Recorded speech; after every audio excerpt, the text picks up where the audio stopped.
ছুটির দিনের সকালে কিন্তু ম্যান্ডেটারি যে কিছু ভালো মন্দ খেতেই হবে, তাই আজকে বানিয়ে ফেললাম লুচি আর সাদা আলু তরকারি।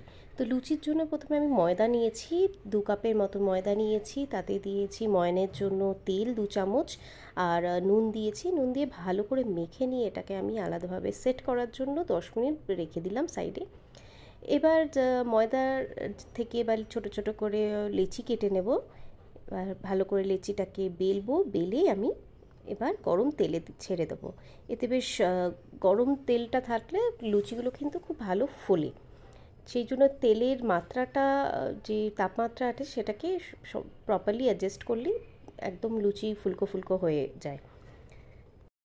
ফুলকো ফুলকো লুচি যেমন দেখতেও ভাল লাগে তেমন খেতেও ভাল লাগে, আর ভীষণ মচমচেও হয়।